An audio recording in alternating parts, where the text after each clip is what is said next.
है हमारा राजस्थान न्यूज और मैं हूं आपके साथ अनुष्का। ताजा खबरों के लिए चैनल को सब्सक्राइब व फॉलो करें और कमेंट में इस खबर के प्रति अपनी राय जरूर लिखें। खाली प्लॉट में बेसमेंट बनाने के लिए खुदाई करते समय बगल की बिल्डिंग धराशायी हो गई। यह घर पत्थर व्यापारी का था। ग्राउंड फ्लोर पर दुकान थी और फर्स्ट फ्लोर पर व्यापारी का परिवार रहता था। आरोप है कि बार बार मना करने के बावजूद खुदाई जारी रखी गई। इससे घर में पहले तो दरार पड़ गई, फिर पूरी बिल्डिंग गिर गई। गनीमत रही कि पुलिस ने व्यापारी के पूरे परिवार को बुधवार रात में ही घर से बाहर निकाल लिया था। हादसा सुबह हुआ। मामला अलवर शहर के 200 फीट रोड का है। मकान मालिक मनोज गुप्ता ने बताया कि बुधवार को खुदाई करने वालों को टोका था। बताया था कि खुदाई के कारण मकान में दरार आ रही है, लेकिन वे नहीं माने। इसके बाद पुलिस को भी शिकायत की, लेकिन कोई कार्रवाई नहीं की गई।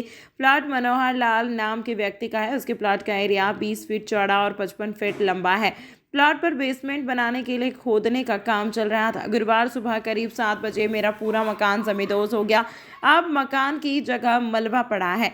गुप्ता ने बताया कि उसके मकान का एरिया 17.5 फीट चौड़ा और 55 फीट लंबा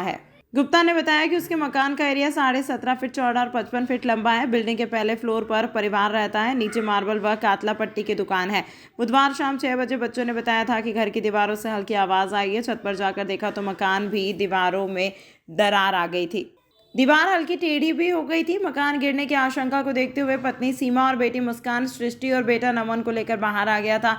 आज सुबह वापस बेसमेंट की खुदाई चल रही थी। पहले बिल्डिंग की दीवारों का चूना गिरा। आसपास के लोगों को भी बिल्डिंग गिरने से पहले आभास हो गया था। कांच भी टूटने लगे थे। इसके बाद कुछ ही सेकंड में बिल्डिंग बगल के बेसमेंट के लिए खोदे गए गड्ढे में गिर गई। मकान मालिक ने बताया कि उसने करीब 60 लाख रुपए की लागत से बना पूरा मकान ढह गया। मकान के अंदर घर का करीब 10 लाख रुपए का सामान दब गया। कई लाख रुपए के सोने चांदी के जेवर तक उसी में चले गए। परिवार मूल रूप से रैनी का रहने वाला है। 15 साल से अलवर में रह रहे थे। छोटे प्लाट में बेसमेंट बनाने की लेनी पड़ती है अनुमति। यूआईटी के रिटायर्ड अधिकारी एक ही ढींगरा कहते हैं। यह रोड करीब 200 फीट चौड़ा है, इसीलिए सेटबैक का इशू बड़ा नहीं है। इतने छोटे प्लाट में बेसमेंट बनाने की अनुमति लेनी पड़ती है। अलवर यूआईटी के अधिकारियों का कहना है कि संबंधित प्लाट की जानकारी करने के बाद पता चलेगा कि निर्माण ली है तो अलवर यूआईटी के अधिकारियों का कहना है कि संबंधित प्लाट की जानकारी करने के बाद पता चलेगा कि निर्माण की मंजूरी ली है या नहीं। यदि निर्माण की मंजूरी ली है तो नक्शे अप्रूव्ड होंगे। हादसे के बाद से प्लॉट मालिक से नहीं संपर्क। अलवर सिटी सीओ नारायण सिंह का कहना है कि पीड़ित व्यापारी थाने आया था। बुधवार रात को पुलिस टीम मौके पर गई थी। जान माल की हानि न हो इसीलिए मकान खाली करने को कहा गया था। फिलहाल हादसे के बाद कोई शिकायत दर्ज नहीं करवाई है। व्यापारी ने प्लॉट मालिक को हादसे के बाद फोन किया, लेकिन उसने नहीं उठाया। उससे कोई संपर्क नहीं हो पा रहा है।